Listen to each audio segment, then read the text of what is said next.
Hello मित्रों, आप सभी को विश्व महिला दिवस के अवसर पर हार्दिक शुभकामनाएं। कहा गया है, यत्र नार्यस्तु पूज्यन्ते रमन्ते तत्र देवता। अर्थात जहाँ नारियों की पूजा होती है, जिस कुल में स्त्रियों का आदर होता है, सम्मान होता है, वहाँ देवता वास करते हैं, देवता वहाँ पर प्रसन्न रहते हैं। तो यहाँ पर किस तरह की नारी की बात की गई है, ये हमको समझना चाहिए कि कोई भी नारी की बात नहीं की गई है। नारी में नारीत्व होनी चाहिए, नारी का गुण उसमें होना चाहिए, उसी नारी के बारे में बात कहा गया है। जैसे कि हम रामायण में ही देख लें कि सीता है, मंदोदरी है एक तरफ, तो ताड़का भी है और शूर्पणखा भी महिला ही है। क्या दोनों के गुणों में कोई समानता है क्या? तो किस नारी की गुण यहाँ पर कहा गया है, ये हमको समझनी चाहिए और किस नारी को आदर्श मान करके हमको रहना चाहिए, ये भी समझना चाहिए। तो यहाँ पर आदर्श नारी की बात की गई है और उसके बारे में ही कहा गया है कि जिस कुल में वैसे स्त्रियों का आदर सम्मान होता है, वहाँ देवता प्रसन्न रहते हैं। और ऐसी स्त्रियाँ अगर गुणवान है, गुणवती है, तो उनके बारे में उनसे क्या फ़ायदे हैं?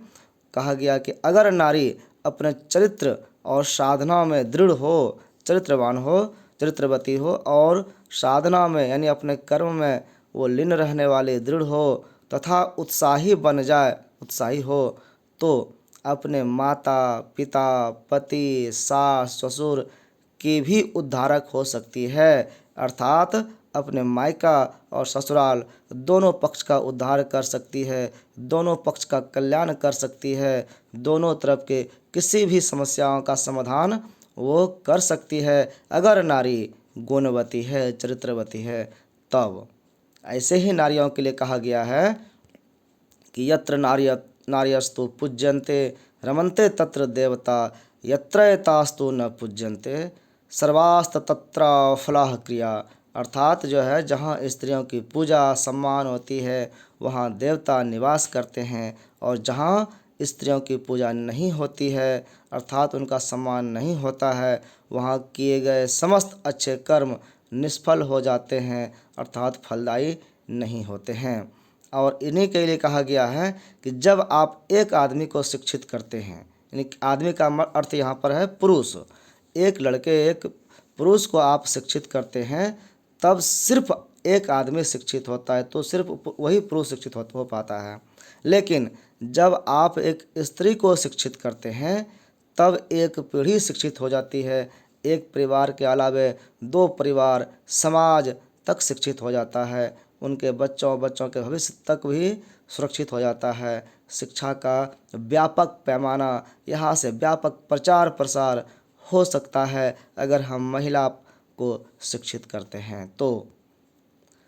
इसीलिए यहाँ पर और कहा गया है कि 10 पुत्र समा कन्या 10 पुत्रान प्रवर्धयन् यत् फलम लभते मर्त्यस्तलभ्यम कन्याकाया। यानी अकेली कन्या ही 10 पुत्रों के समान है, यानी 10 पुत्र का जो लाभ है वो एक कन्या, एक लड़की से ही लाभ हो सकता है। 10 पुत्रों के लालन पालन से जो फल प्राप्त होता है, वह अकेले एक कन्या के पोषण से ही प्राप्त हो जाता है। अर्थात 10 पुत्र के लालन पालन, उनका पढ़ाई लिखाई करने से जो हमको लाभ हो सकता है या होता है, वो एक ही कन्या के लालन पालन और शिक्षा देने से ये लाभ हो सकता है। The only daughter is like 10 sons, यानी एक डॉटर 10 सन्स के बराबर है। The result of the upbringing of 10 sons is achieved only by the nurturing of the girl. एक ही गर्ल को नर्चर करने पर 10 पुत्रों का लाभ हो सकता है। यहाँ पर और कहा गया कि अतुलम तत्र तत्तेजः सर्वदेव शरीरजम एकस्थम तद्भुन्नारी व्याप्त लोकत्रयम त्विषा। यानी यहाँ पर जो है कहा गया है कि that incomparable radiance that was born from all gods, सभी देवताओं के रेडियंस से जो उत्पन्न हुआ है, एंड प्रिवेडेड द 3 वर्ल्ड्स, जो तीनों लोकों में व्याप्त है, केम टू वन प्लेस, वो एक जगह सारी शक्ति एकत्रित होकर के and took the form of A women, और एक महिला का रूप ली। अर्थात सभी देवताओं से उत्पन्न हुआ और तीनों लोकों में व्याप्त वह अतुल्य तेज जब एकत्रित हुआ तब वह नारी बना। यहाँ पर नारी जो है वो दुर्गा का रूप माना गया है।